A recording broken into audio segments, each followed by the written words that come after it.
একটা শিশু সাথী কার্ডের মাধ্যমে করো, কিন্তু এতদিন আমার মেয়ের ট্রিটমেন্ট হচ্ছিল শিশু সাথী। প্রথমেই আমরা দেখিয়েছিলাম আরএনটেক ঘরে, যেখানে ওরখান থেকেও প্রথমে বলে দিয়েছিল শিরা হয়নি। তো শিশু সাথী কার্ড হচ্ছে এইগুলো, এই দেখো এইগুলো শিশু সাথী কাগজ। তারপরে প্রথমবারে আমরা গেছিলাম হচ্ছে বিএম বিল্লাতে। তো তারপরে আবার এই 4 দিন ভর্তি ছিল। এই হচ্ছে রিপোর্ট, আর এবারে রিপোর্ট করার পর এই রিপোর্টটা করেছে সিটো অ্যাঞ্জিওগ্রাফি। এই হচ্ছে রিপোর্টে দেখো, এখানে পুরোটা সব রয়েছে, সব টেস্টে যা যা হয়েছে। তো বন্ধুরা, তোমাদের কাছে আমি এতদিন কোনোদিন বলিনি যে আমার মেয়ের 3 মাস বয়স থেকে এই সমস্যাটা দেখা দিয়েছে।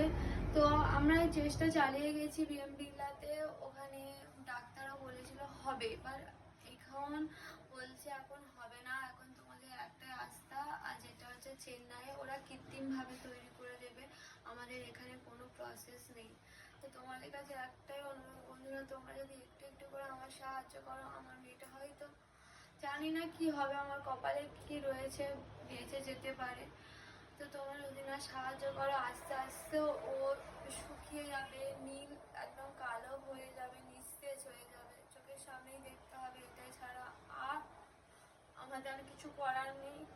জানি না কি হবে আমাদের, আর কোনো পথই দেখতে পাচ্ছি না এখন, কোন দিকে গেলে ভালো হয় সেটাও বুঝতে পারছি না। এখন শুধু সারাক্ষণ মেয়েটা নিয়ে পড়ে রয়েছে। কেন ভগবান, আমি শুধু ভাবছি ভগবান কেন আমাকে এরকম দিল, জানি না কি হবে। তোমরা যদি না সাহায্য করো হয়তো আর কিছু করতে পারবো না, আমার আর কিছু করার নেই, হয়তো ভিডিওর মাধ্যমে এটা করতে হচ্ছে, কারণ আমি এই জায়গাটা এটা করি বলে ওই জন্য তোমাদের কাছে বলতে পারছি। বা যদি না করতাম তাহলে বলতাম না, আমি এতদিন বলিনি, এখন আজকেও আমাদের দেওয়ালে পিঠ ঠিক আছে, না বলা ছাড়া, তোমাদের কাছে সাহায্য ছাড়া আর আমার কোনো রাস্তা বা পথ কিছুই নেই।